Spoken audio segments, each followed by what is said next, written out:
Is Unholy back? Not only is it back, it's actually the Unholy people asked for. All we had to do is complain for a few months more aggressively than usual, and now we have a Necromancer themed Unholy that can also go deep into diseases and plagues. So what is new?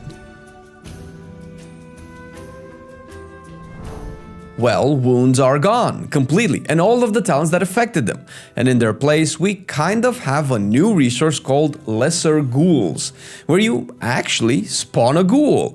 I'll tell you everything about it after we shout out our Patreons for supporting our content and making it possible to do more of these videos. Patrons also get exclusive access to bloopers that we go through while recording videos, early access to some of these, and also custom-made wallpapers with their characters on it. If you enjoy these videos and want to help your boys make more, the link is down in the description, or just simply go to patreon.com/Marcelian&Flame. Thank you. Because wounds are going away, Fester Strike now buffs your next 3 to 4 score strikes so they can summon a ghoul each. These ghouls last for a short while, 8 seconds right now, and just wail on your enemies. The cool part of these comes in the new spell that is replacing Apocalypse, Putrefy. This takes your oldest ghoul and enrages it for a few seconds, after which it explodes in AoE damage. That would be cool on its own, but you can increase the damage of the explosion, make it accelerate the disease damage on your enemies, and even spawn a Magus of the Dead from it. Your outbreak now applies an extra disease called Dread Plague to your main target only that does a crap ton of damage. You have talents that make them do the remaining part of their damage instant, spread to a new target if the current one dies, and overall increase the damage over time you can dish out the further down the talent tree you go. With the capstone Festering Scythe that now is part of Festering Strike, accelerating the tick rate of plagues in a similar fashion to how Plague Bringer used to work with Scourge Strike. Another big change to your DPS cooldowns, which outside Putrefy and Dark Transformation is just 1 in Army of the Dead. Now a baseline 1.5 minute cooldown that summons your ghouls and paths into Commander of the Dead and still into the capstone, a choice node between Abomination and Gargoyle. It seems Abomination is the AoE intended choice, with Gargoyle being the obvious boss damage option. With it being 1.5 minutes means it might see a bit more play in how combat seems to have evolved to want shorter cooldowns from everybody. Overall, the rotation will likely be the same, with a Festering Strike into a few Scourge Strikes spam to generate that runic power that you will eventually use on Death Coils and Epidemics. The difference will come with using Putrefy. This is a 15 seconds rechargeable ability with 2 charges, at the start at least, and I totally see a world where you will play the Reanimate capstone and spam both of these charges in your opener for 2 quick Maguses of the Dead, and then likely keeping it from capping outside of your cooldowns. If you run Commander of the Dead and Reanimate, you might want even to hold 2 charges for your Dark Transformation to empower these Maguses of the Dead. This is so far as the minion focus builds go. I have little doubt you will play disease builds without Putrified talents, but the diseases will just function passively, with you just likely needing to be aware of their duration since you have multiple talents that can eat up their duration. Refreshing them with an outbreak might be necessary. Not an incredibly engaging gameplay, but without the allegedly administration of wounds, there isn't much for you to do anyway. Maybe this can be something to address with the new disease playstyle.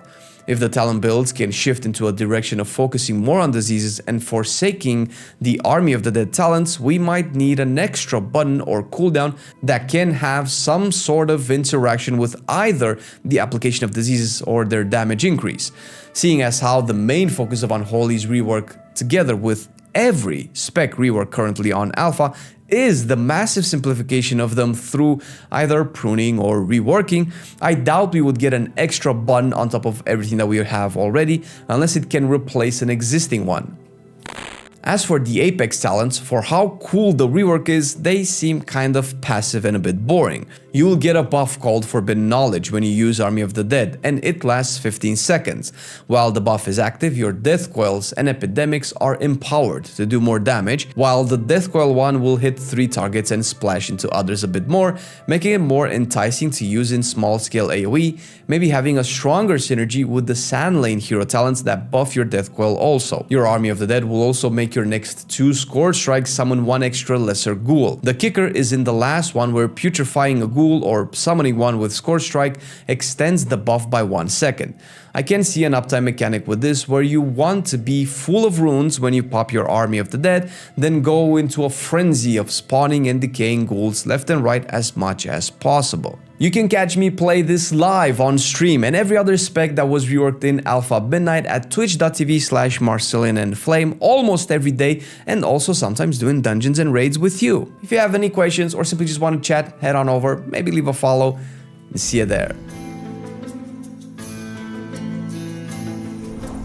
With the new talents being introduced, the first thing that comes to mind when looking at them is creating a full-on minion build or disease build, as these two fill in niche fantasies and flavors within the Unholy specialization. The overall design of the talents has been simplified, where bonuses are either very straightforward or super specific, making it easier to crop up a homebrew build of your choice. Most people will end up copying ones off of the internet, but now it's likely that your favorite brew is closer to the optimal one than before, at least in theory. I have played mainly with a minion-centric build so far, since it seemed more appropriate for questing and dungeons, where my character is scaled so high that I just kill everything before diseases damage has any chance to be significant. Also, the minion builds seem to want more interactions with Lesser Ghouls, especially the new Unholy aura that gives you mastery per active Lesser Ghoul or a haste buff when you putrefy one. Both of these are nice, although hard to tell which one I would rather have more. I can see mastery being good all around, while haste more beneficial during my cooldown windows. This can once again either mean pulling the putrefy charges for a dark transformation cast and letting them loose, especially if I have Army of the Dead as well, or staggering these if the haste buff is not stackable per putrefy cast, so you can have that haste for as long as possible. I cannot see this being too complicated anyway, since the only decision in your rotation you ever have to make is to either hold your second charge of putrefy or send it as you get it. Disease builds seem a bit more unlikely, at least as far as going all in on them is concerned. No matter what build you end up playing, it's likely you will still want to go down the middle path and take all of the nodes possible. That will not leave you with many points to get Army of the Dead or its capstone. You do seem to have more minion talents than diseases, but neither is sufficient to make a cookie cutter build of exclusively each style. You will likely want at least Magus of the Dead with diseases, especially if you get Reanimate.